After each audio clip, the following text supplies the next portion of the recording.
Lecture 35 नैतिकता के क्षेत्र भाग चौथ पहचानों के क्रम के आधार पर दुविधा का समाधान। पहचानों के क्रम के आधार पर दुविधा का समाधान। You can look at the table in the conversation history. प्राथमिक पहचान ये व्यक्ति की मूलभूत पहचान होती है जो जन्म से मिलती है, जैसे कि मानव जाति का हिस्सा होना। इसे सार्वभौमिक माना जाता है और ये सभी मनुष्यों को समान रूप से जोड़ती है। द्वितीयक पहचान ये वो पहचान होती है जो व्यक्ति समाज में रहते हुए अर्जित करता है, जैसे राष्ट्रीयता, संस्कृति, धर्म, भाषा आदि। ये पहचान व्यक्ति के सामाजिक परिवेश से प्रभावित होती है। व्यापक पहचान वो पहचान है जो सीमित दायरे जैसे जाति, धर्म, राष्ट्र या भाषा से ऊपर उठकर संपूर्ण मानवता या प्रकृति के स्तर पर व्यक्ति को जोड़ती है। संकीर्ण पहचान ये पहचान तब बनती है जब व्यक्ति स्वयं को किसी विशेष समूह, जाति, संप्रदाय या विचारधारा तक सीमित कर लेता है। ये पहचान अक्सर विभाजन और संघर्ष का कारण बनती है। स्थायी पहचान ये वो पहचान होती है जो व्यक्ति की मूल प्रकृति या आत्मा से जुड़ी होती है। इसे आध्यात्मिक या दार्शनिक दृष्टिकोण से देखा जा सकता है। परिवर्तनशील पहचान ये पहचान समय और परिस्थितियों के अनुसार बदलती रहती है। उदाहरण के लिए, व्यक्ति की पेशेवर पहचान, वैचारिक परिवर्तन या व्यक्तिगत विकास। ट्रिपल तलाक के संदर्भ में पहचान का क्रम all India Muslim personal law board AIPLB का पक्ष। AIMPLB का मानना है कि ट्रिपल तलाक एक धार्मिक प्रथा है और इसे निजी मामलों में राज्य का हस्तक्षेप नहीं होना चाहिए। इसे व्यक्तिगत स्वतंत्रता और धार्मिक स्वतंत्रता के अधिकार अनुच्छेद 25 के तहत देखा जाना चाहिए। AIMPLB के अनुसार ट्रिपल तलाक को प्रतिबंधित करना पारंपरिक मुस्लिम समाज में असंतोष और धार्मिक भावनाओं को आहत कर सकता है। राज्य का पक्ष राज्य का तर्क है कि ट्रिपल तलाक का प्रचलन लैंगिक समानता, अनुच्छेद 14 और महिलाओं के मौलिक अधिकारों का उल्लंघन करता है। ये पितृसत्तात्मक समाज में पुरुषों का प्रभुत्व बनाए रखने का माध्यम है। ट्रिपल तलाक के कारण महिलाओं को तलाक के मामले में कोई न्यायिक सुरक्षा नहीं मिलती।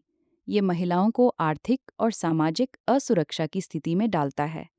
राज्य इसे एक सार्वजनिक मुद्दा मानता है क्योंकि ये समाज के एक बड़े वर्ग, खासकर महिलाओं के अधिकारों को प्रभावित करता है।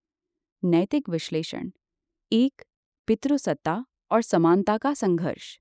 ट्रिपल तलाक को जारी रखना पितृसत्तात्मक व्यवस्था को मजबूत करता है, जहां पुरुषों को महिलाओं पर प्रभुत्व प्राप्त है।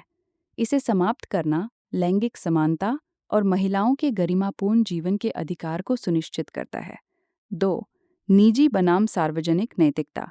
निजी नैतिकता इसे धार्मिक परंपरा और आस्था का हिस्सा माना जाता है। सार्वजनिक नैतिकता ये महिलाओं के मौलिक अधिकारों और समानता से संबंधित है। जब निजी नैतिकता सार्वजनिक अधिकारों का उल्लंघन करती है, तो सार्वजनिक नैतिकता को प्राथमिकता दी जानी चाहिए। 3. सर्वोच्च न्यायालय का निर्णय। सुप्रीम कोर्ट ने ट्रिपल तलाक को असंवैधानिक घोषित करते हुए कहा कि ये समानता और महिलाओं के मौलिक अधिकारों का उल्लंघन करता है। इसके बाद मूल मुस्लिम महिला विवाह अधिकार संरक्षण अधिनियम 2019 के माध्यम से इसे गैर कानूनी घोषित किया गया। केस स्टडी घरेलू हिंसा और नैतिक दुविधा। स्थिति आपने हाल ही में एक सरकारी दफ्तर में नौकरी शुरू की है, जहां आपके बॉस दयालु और सहयोगात्मक स्वभाव के हैं। उनकी मदद से आप तेजी से काम सीख रहे हैं और आपके उनके साथ अच्छे संबंध बन गए हैं। एक दिन आपका बॉस आपको उनके घर बुलाता है क्योंकि वो बीमार है। जब आप उनके घर पहुंचने वाले होते हैं, तो अंदर से एक महिला के रोने की आवाज़ सुनाई देती है। दरवाज़ा नॉक करने के बाद आपको पता चलता है कि वो महिला बॉस की पत्नी है। उनकी स्थिति देखकर आपको ऐसा प्रतीत होता है कि वो घरेलू हिंसा का शिकार हो रही हैं। आप इस बारे में बॉस से पूछते हैं, लेकिन वो गोलमोल जवाब देते हैं। थोड़ी देर बाद आप समझते हैं कि उनकी पत्नी पढ़ी लिखी नहीं है और संभवतः अपने पति के पद और शक्ति के दबाव में है। बॉस से फाइल साइन करवाने के बाद जब आप ऑफिस लौटते हैं, तो आप ये मामला अपने सहकर्मियों से साझा करते हैं। वे आपको बताते हैं कि बॉस के घर में घरेलू हिंसा की घटनाएं होती हैं और उनके व्यवहार में गंभीर समस्याएं हैं। हालांकि वे ये भी सलाह देते हैं कि ये उनका निजी मामला है और आपको इसमें दखल देने की आवश्यकता नहीं है। प्रश्न: इस स्थिति में आपके पास निम्नलिखित विकल्प हैं। 1. मामले को नज़रअंदाज करें क्योंकि ये बॉस का निजी मामला है। 2. मामले को उठाएं और महिला की मदद करें, चाहे इसके लिए आपको बॉस से संबंध खराब करने का जोखिम उठाना पड़े। 3. कानूनी सहायता लें ताकि पीड़ित महिला को न्याय मिल सके। आप इस मामले में क्या करेंगे? अपने चयनित विकल्प का तर्क सहित उत्तर दें। उत्तर: विकल्प 3, कानूनी सहायता लेना का चयन करूंगा। तर्क: 1. घरेलू हिंसा निजी मामला नहीं है। घरेलू हिंसा केवल पारिवारिक मामला नहीं है, बल्कि ये एक अपराध है जो महिला के मौलिक अधिकारों, जीवन और व्यक्तिगत स्वतंत्रता, अनुच्छेद 21 का उल्लंघन करता है। इसे नज़रअंदाज करना नैतिक रूप से गलत है। 2. प्राथमिक पहचान की प्रधानता। सबसे पहले हम सभी मनुष्य हैं। पीड़ित महिला की मानवता और गरिमा की रक्षा करना हमारा नैतिक कर्तव्य है, जो किसी भी द्वितीयक पहचान जैसे नौकरी, बॉस के साथ संबंध से ऊपर है। 3. सार्वजनिक नैतिकता की प्राथमिकता।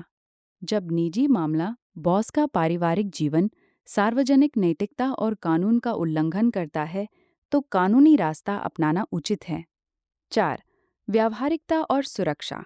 सीधे बॉस से टकराव करने के बजाय कानूनी सहायता लेना, जैसे महिला हेल्पलाइन, पुलिस या एनजीओ के माध्यम से, पीड़ित महिला की सुरक्षा सुनिश्चित करता है और स्वयं को भी अनावश्यक जोखिम से बचाता है। 5. नैतिक साहस। सही काम करने के लिए व्यक्तिगत लाभ, नौकरी में तरक्की या अच्छे संबंध को त्यागना पड़ सकता है, लेकिन ये नैतिक रूप से उच्चतम विकल्प है।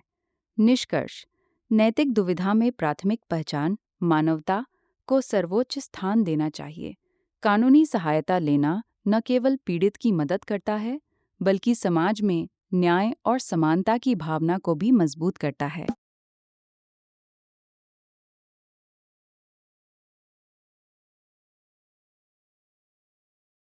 घरेलू हिंसा एक गंभीर सामाजिक समस्या है जो न केवल व्यक्ति के मानसिक और शारीरिक स्वास्थ्य पर असर डालती है, बल्कि ये उसकी गरिमा और बुनियादी मानवाधिकारों पर भी प्रहार करती है।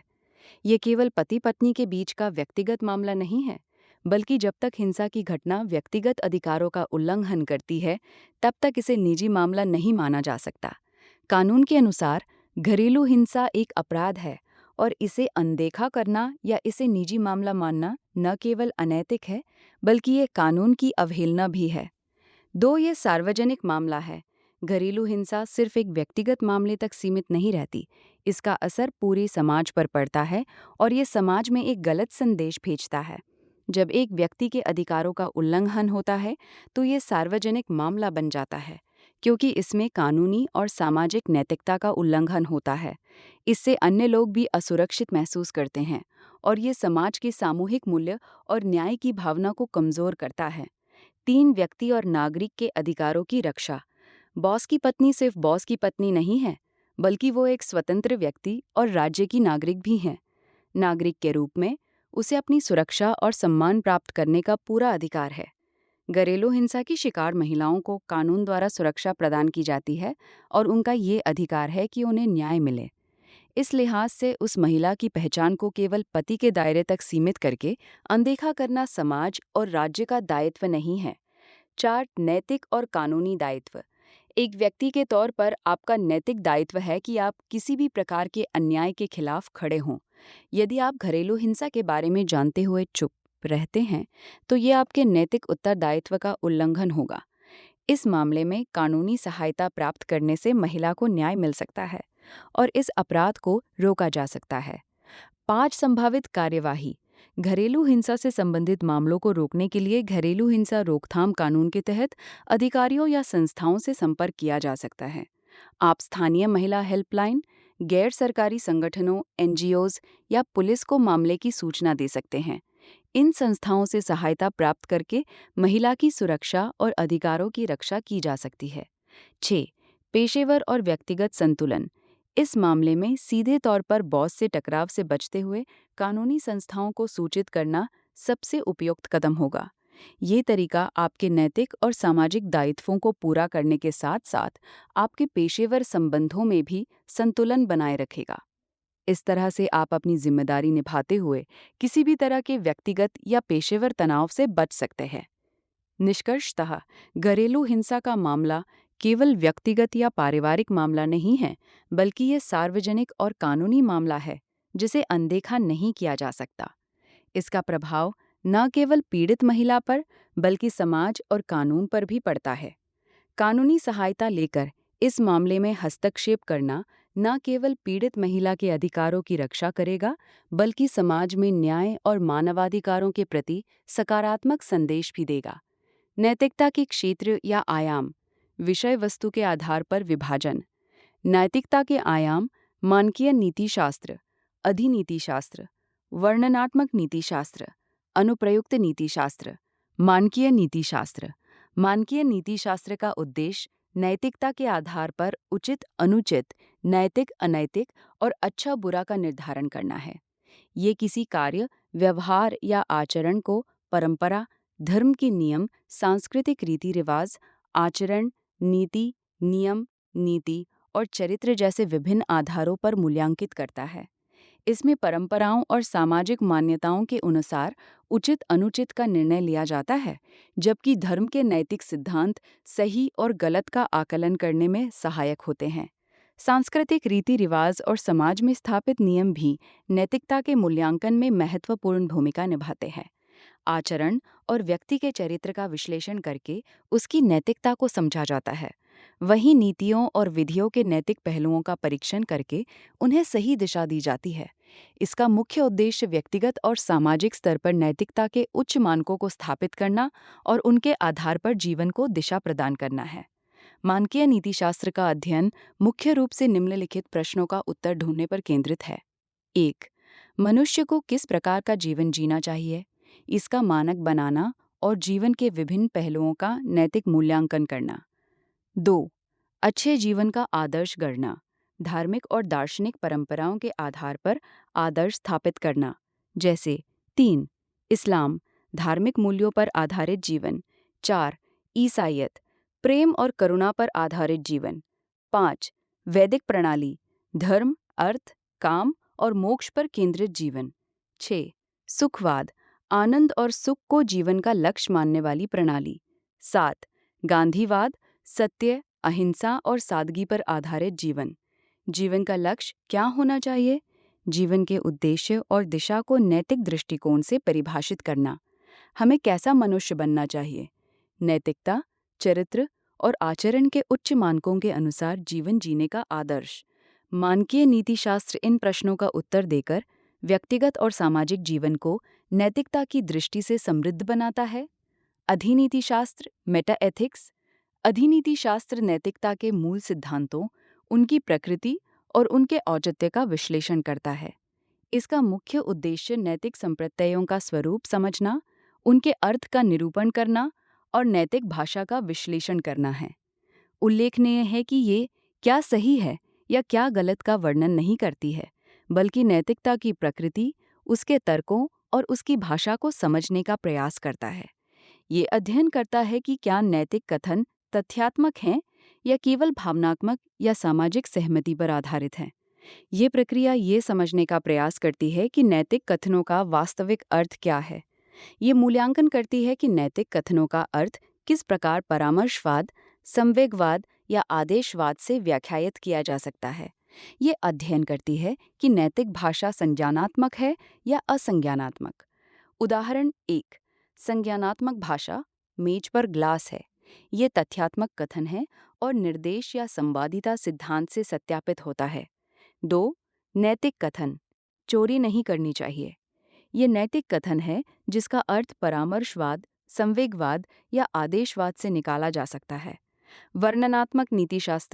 वर्णनात्मक नीतिशास्त्र नैतिकता के व्यावहारिक पहलुओं का अध्ययन करता है। ये इस बात पर केंद्रित है कि लोग वास्तव में नैतिक निर्णय कैसे लेते हैं, उनका आचरण कैसा है और विभिन्न समाजों में नैतिक मूल्यों और मानदंडों का स्वरूप क्या है। ये अध्ययन करता है कि विभिन्न समाजों, संस्कृतियों और व्यक्तियों के नैतिक व्यवहार में क्या समानताएं और भिन्नताएं हैं। ये समझने का प्रयास करता है कि अलग-अलग समाज किन नैतिक मान्यताओं और प्रथाओं का पालन करते हैं। इसमें ये जानने का प्रयास किया जाता है कि समाज के मूल्यों, परंपराओं और रीति रिवाजों का नैतिकता पर क्या प्रभाव पड़ता है।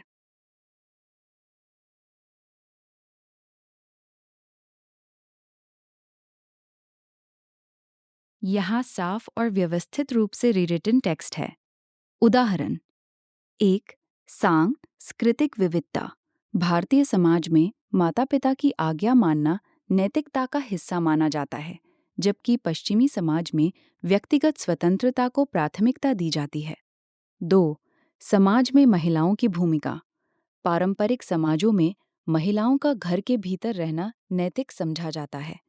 आधुनिक समाजों में महिलाओं को शिक्षा और कामकाज में भागीदारी नैतिकता का हिस्सा माना जाता है। तीन, धार्मिक नैतिकता। इस्लाम में दान, ज़कात देना नैतिक कर्तव्य है। ईसाई धर्म में गरीबों की मदद करना और क्षमा करना नैतिकता का हिस्सा है। लेक्चर 36, नैतिकता के निर्धारक तत्व। नैतिकता के निर्धारक तत्व। नैतिकता के निर्धारक तत्व वे कारक होते हैं जो ये तय करते हैं कि कोई कार्य नैतिक सही है या अनैतिक गलत। ये तत्व किसी भी नैतिक सिद्धांत की नींव बनाते हैं और सामाजिक, सांस्कृतिक, धार्मिक एवं दार्शनिक मान्यताओं से प्रभावित होते हैं। नैतिकता के निर्धारक तत्वों का अध्ययन दो भागों में किया जा सकता है। भाग एक, नैतिक सिद्धांतों के निर्धारण में कौन से तत्व भूमिका निभाते हैं। नैतिक सिद्धांतों को कौन कौन से कारक प्रभावित करते हैं। भाग दो, किसी मानवीय आचरण की नैतिकता को प्रभावित करने और निर्धारित करने वाले तत्व कौन कौन से हैं। यदि कोई व्यक्ति कोई कार्य करता है तो उस कार्य की नैतिकता किन कारकों पर निर्भर करती है। भाग दो, आचरण की नैतिकता के निर्धारक तत्व वे तत्व जो किसी आचरण के नैतिक मूल्य को पूरी तरह बदल देते हैं। कुछ ऐसे कारक होते हैं जो किसी कार्य के नैतिक मूल्य को पूरी तरह बदल सकते हैं, जैसे कार्य की मंशा, इरादा में परिवर्तन। यदि उद्देश्य बदल जाए तो नैतिकता का मूल्य भी बदल सकता है। परिस्थितियाँ, यदि कार्य विषम या आपातकालीन स्थिति में किया गया हो तो उसका नैतिक मूल्य अलग होगा। ज्ञान और विवेक की स्थिति, यदि कार्य अज्ञानवश या असावधानी से किया गया हो तो उसकी नैतिकता पर प्रभाव पड़ता है। वे तत्व जो किसी आचरण के नैतिक मूल्य की मात्रा को प्रभावित करते हैं। कुछ कारक ऐसे होते हैं जो कार्य की नैतिकता को पूरी तरह नहीं बदलते, लेकिन उसकी नैतिक गंभीरता या स्तर को प्रभावित करते हैं। जैसे प्रभावित व्यक्तियों की संख्या, जितने अधिक लोग प्रभावित होते हैं, नैतिकता की मात्रा उतनी अधिक या कम हो सकती है। नुकसान या लाभ की तीव्रता, कार्य से होने वाली हानि या लाभ का स्तर, किया गया प्रयास या बलिदान, कार्य के पीछे की मेहनत और त्याग का स्तर, समय और स्थान की उपयुक्तता, कार्य कब और कहाँ किया गया, इससे भी नैतिक मूल्य की मात्रा प्रभावित होती है। नैतिक मूल्य को प्रभावित करने वाले कारक। एक, नैतिक मूल्य को पूरी तरह बदलने वाले कारक। ये वे कारण होते हैं जो किसी कार्य या आचरण के नैतिक स्वरूप को पूरी तरह बदल देते हैं। अर्थात कोई कार्य अनैतिक से नैतिक या नैतिक से अनैतिक बन सकता है। उदाहरण, यदि कोई कार्य स्वार्थवश किया गया हो तो वो नैतिक न होकर अनैतिक हो सकता है। वहीं यदि वही कार्य परोपकार की भावना से किया गया हो तो वो नैतिक माना जाएगा। दो, नैतिक मूल्य की मात्रा को प्रभावित करने वाले कारक। ये वे कारण होते हैं जो कार्य की नैतिकता को नहीं बदलते, बल्कि उसकी गंभीरता या स्तर को प्रभावित करते हैं। अनैतिक से नैतिक, जब कोई अनैतिक कार्य उचित मंशा, परिणाम या परिस्थितियों के कारण नैतिक बन जाए। नैतिक से अनैतिक, यदि कार्य की मंशा या परिणाम बदल जाए और उससे हानि हो तो नैतिक कार्य भी अनैतिक हो सकता है। कम नैतिक से ज्यादा नैतिक, यदि कार्य में और अधिक परोपकार या जनहित जुड़ जाए। ज्यादा नैतिक से कम नैतिक, यदि कार्य के उद्देश्य या परिणाम कम प्रभावी हो जाएं। कम अनैतिक से ज्यादा अनैतिक यदि कार्य से नुकसान अधिक बढ़ जाए, ज्यादा अनैतिक से कम अनैतिक यदि नुकसान कम हो जाए या कुछ सुधार हो। उदाहरण एक, भीड़ पर गोली चलाना आईपीएस अधिकारी द्वारा। स्थिति, एक आईपीएस अधिकारी भीड़ पर गोली चलाता है। इरादा, मंशा, हिंसक भीड़ को नियंत्रित कर जनता की जान माल की रक्षा करना। परिणाम, 10 लोगों की मृत्यु हुई लेकिन सैकड़ों लोगों की जान बच गई और दंगा रुक गया। नैतिक मूल्य, कुछ लोग इसे नैतिक मानते हैं क्योंकि बड़ा नुकसान टला, जबकि कुछ इसे अनैतिक कहते हैं क्योंकि कई जानें गईं। 2. चोरी करना भूखमरी के कारण। स्थिति, एक गरीब व्यक्ति अपने बच्चों की भूख मिटाने के लिए दुकान से रोटी चुराता है। इरादा, चोरी करना नहीं बल्कि बच्चों को भूख से बचाना। परिणाम, दुकानदार को थोड़ी हानि हुई लेकिन बच्चों की जान बच गई। नैतिक मूल्य, तकनीकी रूप से अनैतिक चोरी, लेकिन मानवीय दृष्टि से कई लोग इसे कम अनैतिक या सहानुभूतिपूर्ण मानते हैं। 3. आईपीएस अधिकारियों का उदाहरण। 1. आईपीएस एक्स गोली चलाई, 10 जानें बचाईं, 5 मौतें, नैतिक। 2. आईपीएस वाई गोली चलाई, बिना वजह नुकसान, अनैतिक। 3.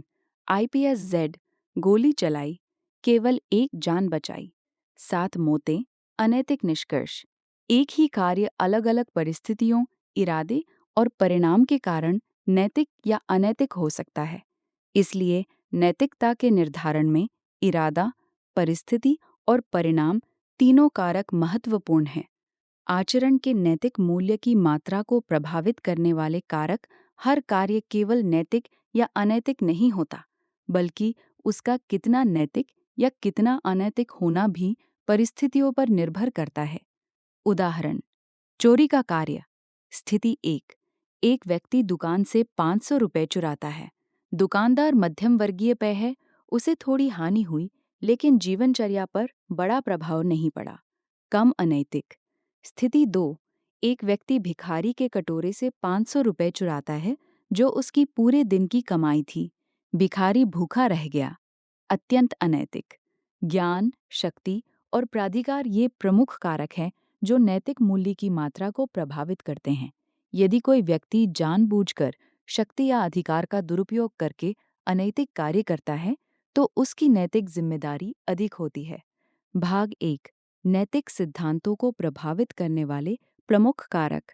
नैतिक सिद्धांतों को कई कारक प्रभावित करते हैं, जैसे स्वार्थवाद, व्यक्ति का स्वहित सर्वोपरि; उपयोगितावाद, अधिकतम लोगों के लिए अधिकतम सुख; मनुष्य की मनोवैज्ञानिक एवं तत्वज्ञानीय समझ, आत्मा या शरीर मानने का दृष्टिकोण; आध्यात्मिक नैतिकता, धर्म, आत्मा, मोक्ष आधारित; भौतिकवादी नैतिकता, भौतिक सुख और उपभोग आधारित; साम्यवाद, समाजवाद, पूंजीवाद, गांधीवाद आदि सामाजिक व्यवस्थाएं। आदर्श दुनिया की कल्पना, जिस समाज की हम आकांक्षा रखते हैं, मानव जीवन का सर्वोच्च उद्देश्य, जीवन का अंतिम लक्ष्य, सभी टेक्स्ट को साफ, व्यवस्थित और लेक्चर स्टाइल में रीराइट कर दिया गया है। लेक्चर 37, नैतिकता के निर्धारक तत्व, भाग 2। मूल्य, वैल्यूज क्या है? मूल्य वे नैतिक, सांस्कृतिक और सामाजिक मानदंड होते हैं जो ये निर्धारित करते हैं कि व्यक्ति या समाज क्या सही, गलत, महत्वपूर्ण या वांछनीय मानता है। मूल्य हमारे व्यवहार, निर्णयों और जीवन शैली को दिशा देते हैं। मूल्य वे आदर्श या गुण होते हैं जिन्हें हम अपने जीवन में आवश्यक, श्रेष्ठ और आदरणीय मानते हैं। वांछनीयता का अर्थ है जो हमें अच्छा लगता है या जिसकी हमें इच्छा होती है। गुणवत्ता का अर्थ है किसी वस्तु या व्यक्ति में मौजूद गुण। उदाहरण, तुम कैसा दोस्त चाहते हो? सामान्य उत्तर होगा ईमानदार, सहायक, समझदार, विश्वसनीय। इसका मतलब है कि ईमानदारी और विश्वसनीयता जैसे गुण आपके लिए मूल्यवान हैं। मानव की वांछनीयता से जुड़े वे गुण या आदर्श जो किसी व्यक्ति, संस्था, समुदाय या राष्ट्र से जुड़ने पर उसकी और उस संस्था की अच्छाई और गुणवत्ता को बढ़ा दें, उन्हें मूल्य कहा जाता है। मूल्य का स्थान और महत्व। व्यक्ति के स्तर पर ईमानदारी, दया, आत्मनियंत्रण, कर्तव्यनिष्ठा। परिवार में प्रेम, सहयोग, सम्मान। समाज में शांति, सद्भाव, सह अस्तित्व। राज्य के स्तर पर समानता, स्वतंत्रता, न्याय। प्रशासन में पारदर्शिता, उत्तरदायित्व, निष्पक्षता। मूल्य क्या दर्शाते हैं? वे तत्व जो किसी व्यक्ति को श्रेष्ठ और विश्वसनीय बनाते हैं। वे गुण जिनसे मनुष्य का चरित्र और जीवन बेहतर बनता है। वे आदर्श जो व्यक्ति के साथ साथ समाज, संस्था और विश्व की भलाई करते हैं। मूल्य और उनके घटक। आध्यात्मिक मूल्य, भक्ति, प्रेम, आस्था और धैर्य, जो व्यक्ति को आंतरिक शांति और आनंद प्रदान करते हैं। नैतिक मूल्य, ईमानदारी, करुणा, परोपकार और सत्यता, जो चरित्र निर्माण में सहायक होते हैं। सामाजिक मूल्य, समानता, सहयोग, सहिष्णुता और परस्पर सम्मान से समाज का विकास होता है। वैचारिक मूल्य, स्वतंत्र चिंतन, नवाचार और ज्ञान की खोज, जो व्यक्ति और समाज को उन्नति की ओर ले जाते हैं। व्यक्तिगत मूल्य, आत्मनिर्भरता, अनुशासन, आत्मसम्मान और दया, जो व्यक्तिगत जीवन को संतुलित रखते हैं। वैश्विक मूल्य, शांति, अहिंसा, तंतरंग, पर्यावरण संरक्षण और मानवता, जो संपूर्ण विश्व को जोड़ते हैं। मूल्य से जुड़े कुछ महत्वपूर्ण विमर्श। मूल्यों के कमजोर होने या इनमें गिरावट के क्या कारण हैं? समकालीन समय में मूल्यों पर किस प्रकार के संकट हैं? मूल्यों के अनुसार जीवन जीने या चलने में क्या कठिनाई है? मूल्यों को सुदृढ़ या मजबूत कैसे किया जा सकता है? मूल्यों के कमजोर होने या गिरावट के कारण भौतिकवाद और उपभोक्तावाद की बढ़ती प्रवृत्ति, पारिवारिक और सामाजिक संरचनाओं में विघटन, शिक्षा में नैतिक मूल्यों की उपेक्षा, मीडिया द्वारा नकारात्मक आदर्शों का प्रसार, राजनैतिक और प्रशासनिक भ्रष्टाचार। समकालीन समस्या में मूल्यों पर संकट, नैतिक और आत्मिक शून्यता, सहिष्णुता, करुणा और विश्वास में कमी, सामाजिक बिखराव और असहिष्णुता, त्वरित लाभ और सफलता की प्रवृत्ति, मूल्य आधारित जीवन जीने की कठिनाइयाँ, समाज के विपरीत चलने का दबाव, नैतिक निर्णयों के दुष्परिणाम की आशंका, प्रलोभन और अस्थायी लाभ की आकर्षण शक्ति, अकेलापन या अस्वीकार किए जाने का भय। मूल्यों को सुदृढ़ या मजबूत करने के उपाय। शिक्षा में नैतिक एवं मूल्य शिक्षा का समावेश। परिवार में संस्कार और संवाद की परंपरा, प्रेरणादायक व्यक्तित्वों और आदर्शों का अनुकरण, आत्मनिरीक्षण, ध्यान और चरित्र निर्माण की प्रवृत्ति, नीतिनिष्ठ प्रशासन और उत्तरदायी नेतृत्व का विकास। मूल्य के प्रकार। एक तरह, सामाजिक मूल्य, वे मूल्य जो समाज में परस्पर सहयोग, सद्भाव, समानता और न्याय को बढ़ावा देते हैं। उदाहरण, ईमानदारी, सहिष्णुता, सहयोग, करुणा आदि। 2. आर्थिक मूल्य, वे मूल्य जो संसाधनों के उचित उपयोग, उत्पादन, वितरण और उपभोग से संबंधित होते हैं। उदाहरण, श्रम के प्रति सम्मान, मितव्ययिता, निष्पक्ष व्यापार आदि। 3. राजनीतिक मूल्य, वे मूल्य जो शासन व्यवस्था, नागरिक अधिकारों और उत्तरदायित्वों से संबंधित होते हैं। उदाहरण, लोकतंत्र, स्वतंत्रता, समानता, पारदर्शिता आदि। 4. साध्य मूल्य, ये वे मूल्य होते हैं जो स्वयं में ही महत्वपूर्ण और वांछनीय होते हैं, किसी अन्य उद्देश्य के लिए नहीं। उदाहरण, प्रेम, करुणा, सौंदर्य, सत्य।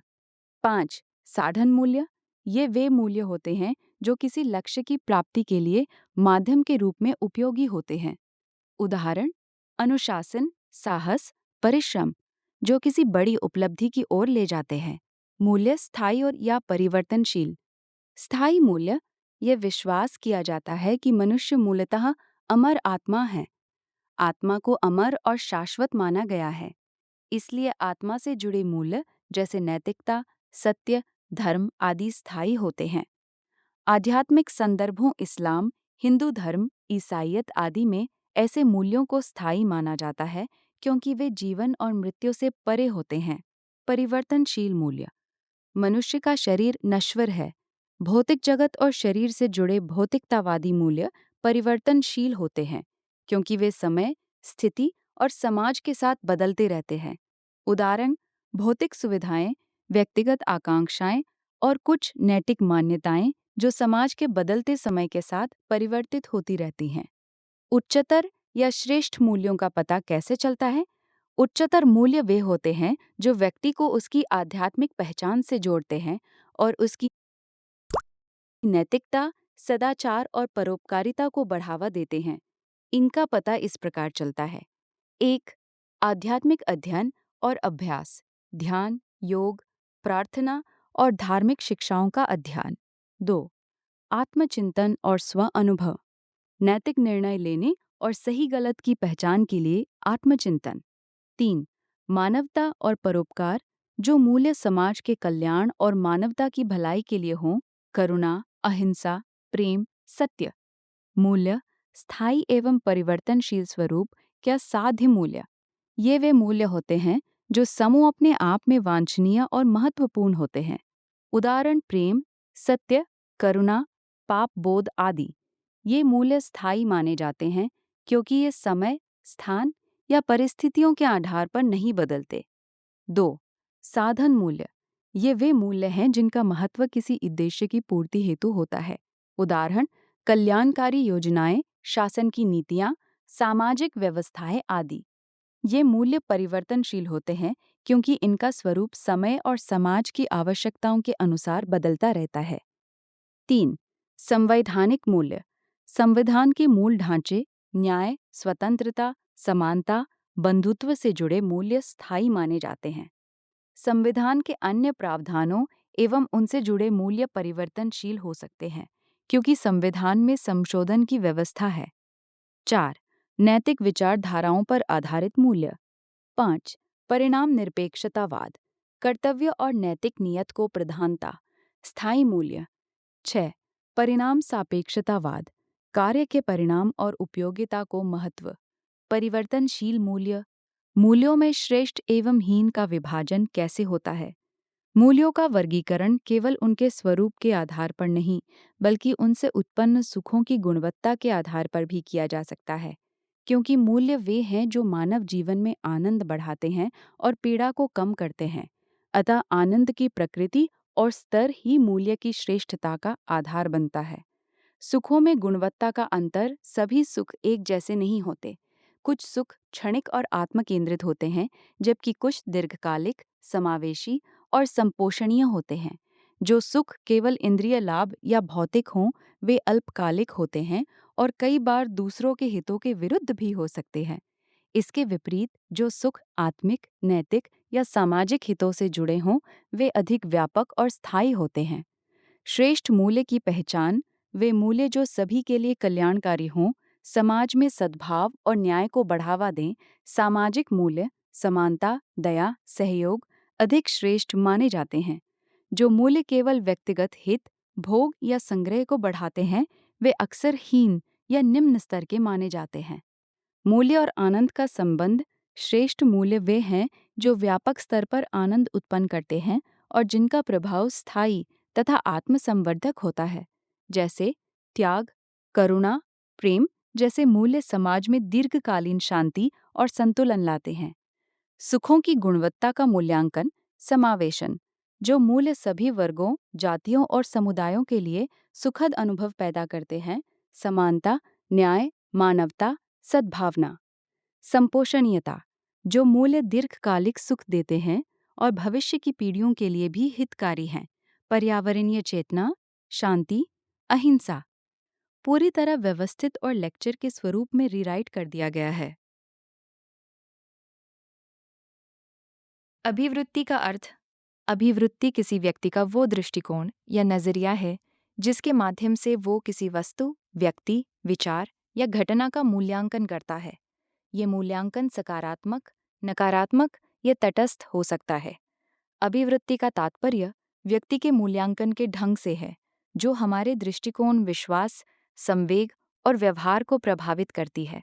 ये एक मानसिक प्रवृत्ति है जो किसी विशेष विषय, विचारधारा, व्यक्ति या संस्था के प्रति झुकाव दर्शाती है। ये सकारात्मक, समर्थन, नकारात्मक, विरोध या तटस्थ हो सकती है। इसमें निम्नलिखित तत्व शामिल होते हैं। विश्वास, उस वस्तु के बारे में हमारी मान्यता या विचार। उदाहरण, ये काम आवश्यक है। पसंद या नापसंद, उस वस्तु के प्रति हमारी भावना या रुझान।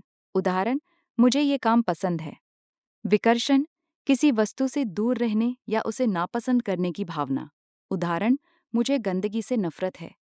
संवेग या भावना, उस वस्तु के प्रति उत्पन्न भावनात्मक प्रतिक्रिया। उदाहरण, ये काम मुझे उत्साहित करता है।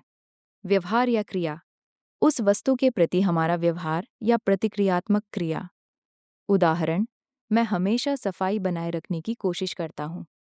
इन सभी तत्वों का समग्र रूप हमारी अभिवृत्ति कहलाता है, जो हमारे जीवन के विभिन्न क्षेत्रों में हमारी सोच और व्यवहार को प्रभावित करता है।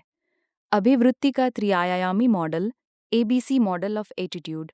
अभिवृत्ति को समझने के लिए मनोविज्ञान में एबीसी मॉडल बहुत महत्वपूर्ण माना जाता है। ए इक्वल्स एफेक्टिव, भावनात्मक घटक। बी इक्वल्स बिहेवियरल, व्यवहारात्मक घटक। सी इक्वल्स कॉग्निटिव, संज्ञानात्मक घटक। संज्ञानात्मक घटक, कॉग्निटिव कंपोनेंट। ये घटक व्यक्ति के उस ज्ञान, धारणा और विश्वास को दर्शाता है जो उसने किसी विषय या वस्तु के बारे में बना रखा है। ये क्या सोचा जाता है को दर्शाता है। ये तर्क, अनुभव, तथ्य या शिक्षा पर आधारित होता है। भावनात्मक घटक, अफेक्टिव कंपोनेंट। ये घटक व्यक्ति की किसी वस्तु, विचार या व्यक्ति के प्रति भावनात्मक प्रतिक्रिया या अनुभूति को दर्शाता है। ये क्या महसूस किया जाता है से जुड़ा होता है, अर्थात सकारात्मक या नकारात्मक भावनाएं, प्रेम, घृणा, डर, आकर्षण आदि। व्यवहारात्मक घटक, बिहेवियरल कंपोनेंट। ये घटक दर्शाता है कि व्यक्ति किसी वस्तु, विचार या स्थिति के प्रति कैसे व्यवहार करता है या करना चाहता है। ये उसके विश्वास और भावना पर आधारित होता है। उदाहरण, सर्प के प्रति अभिवृत्ति। शैव समाज में संज्ञानात्मक पक्ष। शैव समाज सर्प को भगवान शिव का प्रतीक मानता है। उनके विश्वास के अनुसार सर्प भगवान शिव के गले का हार होता है और ये ईश्वरीय शक्तियों का प्रतिनिधित्व करता है। वे सर्प को पवित्र और धार्मिक मानते हैं। भावनात्मक पक्ष। सर्प के प्रति शैव समाज की भावनाएं सकारात्मक होती हैं। वे सर्प को देखकर श्रद्धा, आदर और सम्मान महसूस करते हैं। उनके भीतर सर्प के प्रति डर नहीं होता, बल्कि भक्ति भावना जागृत होती है। व्यवहारात्मक पक्ष। जब शैव समाज के लोग सर्प को देखते हैं तो वे उसे प्रणाम करते हैं, उसकी पूजा करते हैं या उसे ईश्वर का आशीर्वाद मानते हैं। उनके व्यवहार में सर्प के प्रति सम्मान और सुरक्षा की भावना होती है और वे उसे किसी प्रकार की हानि नहीं पहुंचाते। विशेष उदाहरण, महाशिवरात्रि के अवसर पर शिव भक्त सर्प को शिवजी का आभूषण मानते हुए उसकी पूजा करते हैं और उसे पवित्र मानते हैं। उनके अनुसार सर्प शिवजी की कृपा का प्रतीक होता है, इसलिए वे सर्प को देखकर भयभीत नहीं होते, बल्कि उसे पूजा अर्पित करते हैं।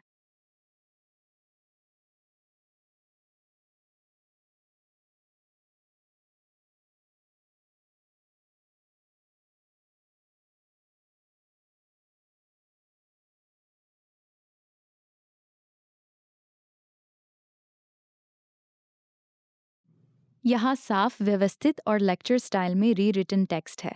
सामान्य मानव की सर्प के प्रति अभिवृत्ति। संज्ञानात्मक पक्ष, कॉग्निटिव कंपोनेंट। एक सामान्य व्यक्ति सर्प को एक विषैला और खतरनाक प्राणी मानता है। उसकी जानकारी के अनुसार सर्प जहरीला होता है और उसकी काटने की प्रवृत्ति मनुष्यों के लिए घातक हो सकती है। इसलिए उसके ज्ञान में सर्प से सावधानी बरतने की बात शामिल होती है। संवेगात्मक पक्ष, अफेक्टिव कंपोनेंट। सामान्य मानव के मन में सर्प को देखकर भय और घबराहट उत्पन्न होती है। सर्प के प्रति उनके मन में नकारात्मक भावना होती है, जो मुख्य रूप से डर और जान को खतरा महसूस करने पर आधारित होती है। व्यवहारात्मक पक्ष, बिहेवियरल कंपोनेंट। सामान्य व्यक्ति जब सर्प को देखता है तो उसका पहला स्वाभाविक व्यवहार भाग जाना या सर्प को मारने की कोशिश करना होता है। वे सर्प को हानिकारक मानते हुए उससे दूरी बनाने की कोशिश करते हैं और नकारात्मक प्रतिक्रिया व्यक्त करते हैं। उदाहरण, गांव या शहर के किसी आम व्यक्ति के घर में यदि सर्प घुस जाता है तो आमतौर पर वो या तो सर्प को मारने का प्रयास करता है या सर्प पकड़ने वाले को बुलाता है ताकि उसे हटा सके। सर्प को लेकर उसकी प्रतिक्रिया मुख्य रूप से डर पर आधारित होती है। अभिवृत्ति की संरचना। अभिवृत्ति की संरचना 3 मुख्य घटकों से मिलकर बनी होती है। 1. संज्ञानात्मक सामंजस्य, कॉग्निटिव कंसिस्टेंसी। जब किसी व्यक्ति के विचार, भावनाएं और व्यवहार आपस में पूर्ण तालमेल या सामंजस्य में होते हैं, तब उस स्थिति को संज्ञानात्मक सामंजस्य कहा जाता है। इसमें व्यक्ति को कोई आंतरिक संघर्ष नहीं होता और उसकी सोच, अनुभूति तथा क्रिया में एकरूपता होती है। विशेषताएं: विश्वास, भावना और व्यवहार में मेल होता है। व्यक्ति अपने निर्णयों को लेकर स्पष्ट और संतुलित होता है। मानसिक शांति और संतोष की भावना उत्पन्न होती है। व्यवहार स्थिर और उद्देश्यपूर्ण होता है। उदाहरण: यदि कोई व्यक्ति मानता है कि शाकाहार स्वास्थ्य के लिए अच्छा होता है, विश्वास, वो शाकाहारी भोजन देखकर प्रसन्न होता है। भावना, और वो केवल शाकाहारी भोजन ही करता है। व्यवहार, तो ये संज्ञानात्मक सामंजस्य की स्थिति है। 2. संज्ञानात्मक असंगति, कॉग्निटिव डिसोनेंस या तनावपूर्ण संबंध। जब व्यक्ति के विचार, भावनाएं और व्यवहार के बीच विरोधाभास होता है, अर्थात व्यक्ति कुछ सोचता है, कुछ और महसूस करता है और उसका व्यवहार उससे भिन्न होता है, तब वो मानसिक रूप से असहज, चिंतित या द्वंद्व में पड़ जाता है। इस स्थिति को संज्ञानात्मक असंगति या तनावपूर्ण संबंध कहते हैं। विशेषताएं: विश्वास और व्यवहार के बीच असंगति होती है। व्यक्ति को भीतर से असहजता या अपराध बोध महसूस हो सकता है। आत्मसंघर्ष या निर्णय पर पछतावा हो सकता है। ये स्थिति व्यक्ति को बदलाव की ओर प्रेरित करती है, या तो विश्वास बदले या व्यवहार। उदाहरण: मान लीजिए कोई व्यक्ति मानता है कि धूम्रपान स्वास्थ्य के लिए हानिकारक है। विश्वास, उसे धूम्रपान से घृणा भी है। भावना, लेकिन फिर भी वो नियमित रूप से धूम्रपान करता है। व्यवहार, यहाँ विश्वास और व्यवहार में टकराव है। ये संज्ञानात्मक असंगति की स्थिति है। उदाहरण: 2 विद्यार्थियों की प्रेम विवाह के प्रति अभिवृत्ति। आराधना, सामंजस्यपूर्ण अभिवृत्ति। आराधना बिहार की रहने वाली एक छात्रा है। वो ये मानती है कि प्रेम विवाह समाज के लिए उचित नहीं है और ये पारिवारिक संस्कारों के विरुद्ध है। जब वो प्रेम विवाह की बात सुनती है तो उसे असहजता होती है और ये विचार उसे पसंद नहीं आता। उसका व्यवहार भी इसी विश्वास और भावना के अनुरूप होता है।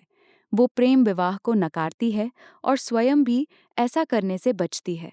इस प्रकार उसकी सोच, भावना और व्यवहार में पूर्ण सामंजस्य है। उसकी अभिवृत्ति एक रूप और संगत है, जिसे सामंजस्यपूर्ण अभिवृत्ति कहा जाता है। नैन्सी, असंगत या तनावपूर्ण अभिवृत्ति। नैन्सी दिल्ली की एक छात्रा है। उसका मानना है कि प्रेम विवाह एक सकारात्मक और आधुनिक सोच का प्रतीक है। वो इसे व्यक्तिगत स्वतंत्रता से जोड़ती है और इस विचार से उसे खुशी और उत्साह महसूस होता है। लेकिन जब व्यवहार की बात आती है तो वो पारिवारिक दबाव या सामाजिक कारणों से प्रेम विवाह नहीं करती और पारंपरिक विवाह के लिए तैयार हो जाती है। यहाँ पर उसकी सोच और भावना तो प्रेम विवाह के पक्ष में है, लेकिन उसका व्यवहार इसके विपरीत है। इस स्थिति को असंगत या तनावपूर्ण अभिवृत्ति कहा जाता है, जिसमें व्यक्ति के भीतर विचार और आचरण में टकराव उत्पन्न होता है। विश्वास एवं व्यवहार के बीच असंगति। जब किसी व्यक्ति के विश्वास या मूल्य किसी स्थिति में उसके व्यवहार से मेल नहीं खाते, तब वो व्यक्ति आंतरिक मानसिक तनाव या असंगति महसूस करता है। ये असंगति कई कारणों से उत्पन्न हो सकती है। असंगति उत्पन्न करने वाले प्रमुख कारण: 1. लाभ हानि का संतुलन। जब किसी कार्य में अपेक्षित लाभ कम हो और वास्तविक हानि अधिक हो, तो व्यक्ति के विश्वास और मूल्यों के बीच असंगति उत्पन्न हो सकती है। उदाहरण: धूम्रपान को हानिकारक मानने के बावजूद उसे जारी रखना। 2. सामाजिक दबाव। जब समाज या परिवार किसी व्यक्ति पर दबाव डालता है कि वो अपने विश्वासों और मूल्यों के विरुद्ध कार्य करे, तो असंगति उत्पन्न होती है। उदाहरण: व्यक्तिगत स्वतंत्रता में विश्वास रखने के बावजूद पारिवारिक दबाव के कारण पारंपरिक निर्णय लेना।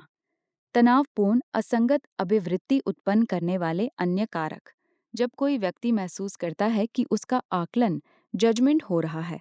क्षणिक, तात्कालिक लाभ की स्थिति, सांस्कृतिक या पारंपरिक समाज का दबाव, सामाजिक स्वीकृति पाने का दबाव, अन्य लोगों को खुश करने के लिए अपनी विश्वासों को दबाना। सामंजस्यपूर्ण संगत अभिवृत्ति के कारक।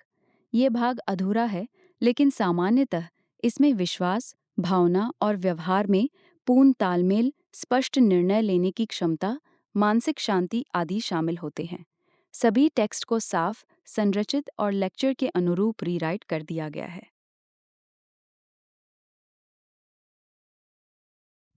यहाँ साफ, व्यवस्थित और लेक्चर स्टाइल में रीरिटन टेक्स्ट है, जहाँ विश्वास के अनुसार व्यवहार करने पर कोई हानि न हो।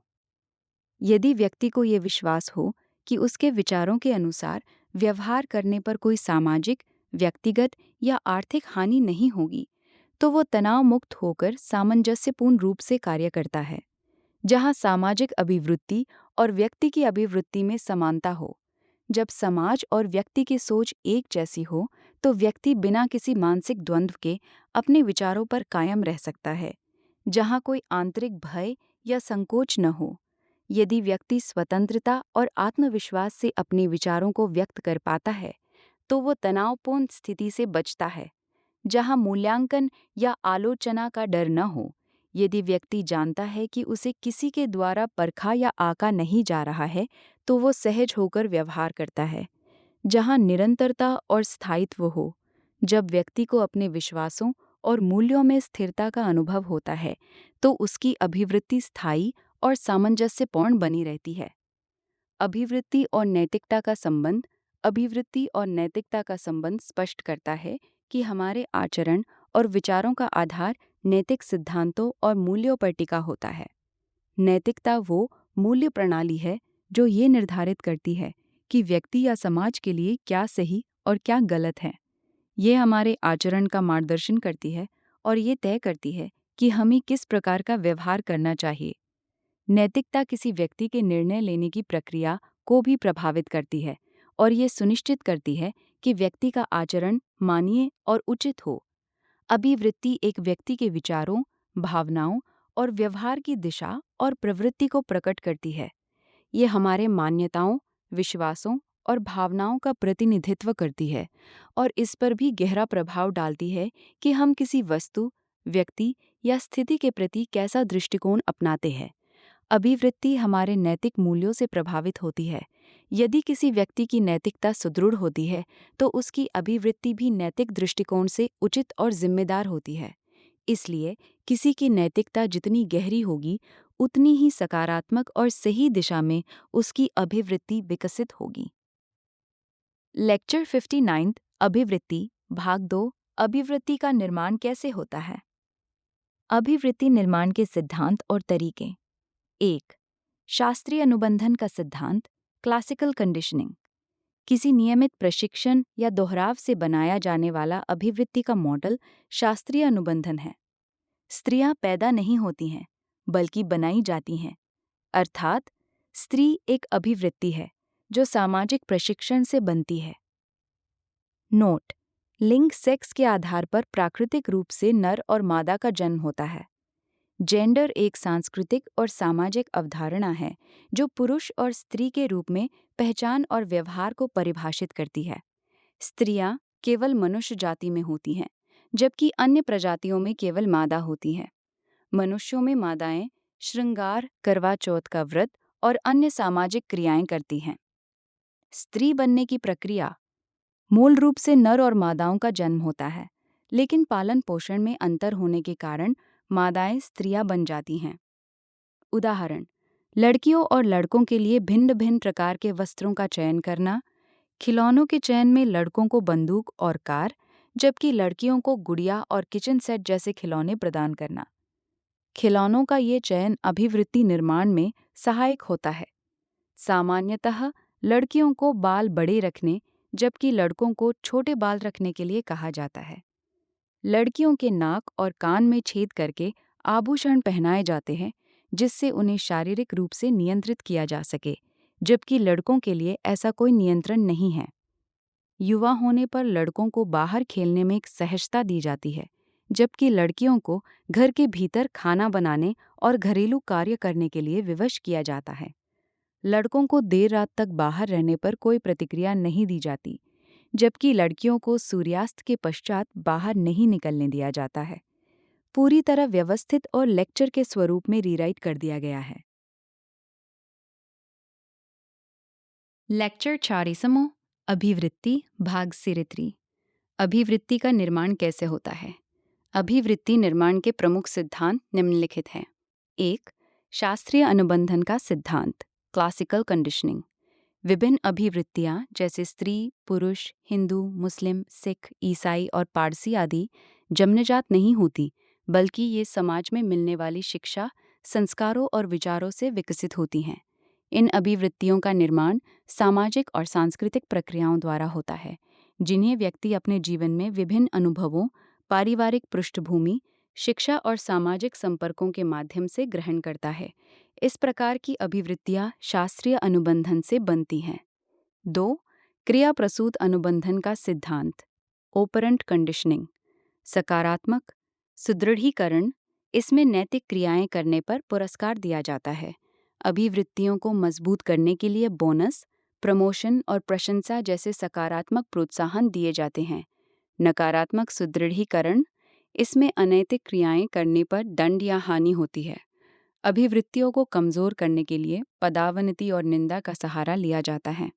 उदाहरण: एक हैक बच्चा जिसे स्कूल में किसी लड़की के बाल खींचने पर प्रताड़ित किया जाता है, जबकि दूसरे लड़के को अच्छे व्यवहार के लिए प्रोत्साहित किया जाता है, तो पहले लड़के की अभिवृत्ति कमजोर होगी, जबकि दूसरे लड़के की अभिवृत्ति मजबूत होगी।